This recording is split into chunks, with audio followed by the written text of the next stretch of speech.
Welcome back to Tavian's World of Reptiles, everyone. I hope you are all doing well and taking care of yourselves. So, I wanted to just kind of share this little side project thing that I have started attempting to do for myself. I've been really wanting to kind of get into isopods because I really love these little guys, but I didn't really want to invest too much into isopods right now, just because I just wanted to kind of get a hang of what it would be like to actually care for them. These make really great cleaner crews for people who are interested in getting into bioactive enclosures, which is something that I definitely am looking into trying to do in my future. So what I've done recently to try to get started with that potential future plan is just kind of collected some local isopods from outside. So here are the isopods that I have collected.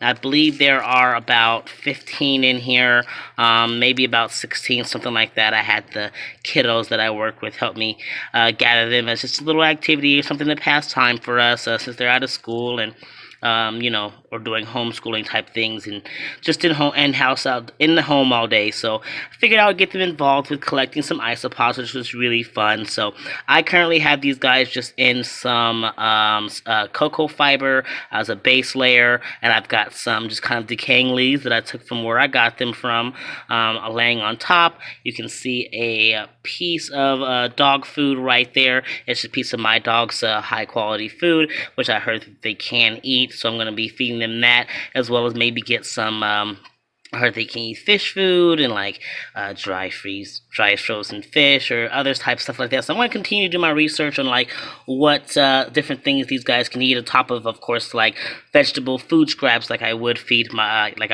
feeder insects. So I'll probably throw a scrap of veggie in here every once in a while to give them a little bit of extra something to mow on. But yeah, I think this is going to be fun. I'm looking forward to this little just side project. It's nothing special, but I thought that it'd be fun to share it with you all. I like isopods and they're super cute, and if I can successfully keep this and get this down packed, and maybe I'll look into some of the more fancier looking isopods in the world. And there are some really cool isopods. Like, these are pretty basic and they're pretty simple, just good old basic gray isopods, nothing super fancy. There was one in here that had some really nice yellow markings on its back. I think it's this one right here. Yeah, there he is.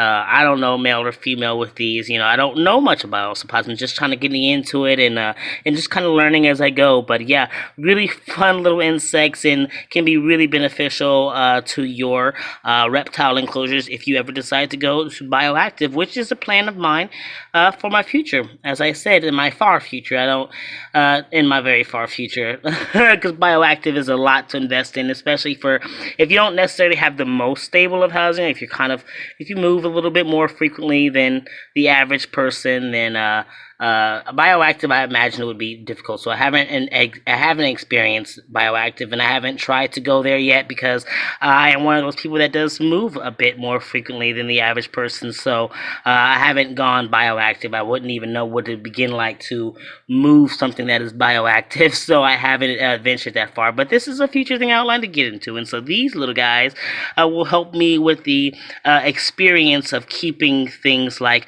cleaner crews with like isopods and such. So this is just a starter beginning project that I wanted to share with you all, and nothing super reptile related, obviously, but a fun little thing that I'm going to be getting into. So if you are an isopod fan and you know a lot about caring for isopods, direct me to videos or post your care tips in the comments, whatever suggestions that you have. Of course, this is like, a very temporary enclosure thing. This is obviously not sustainable to grow a colony in, and this may even be too small for 16 that I have in here.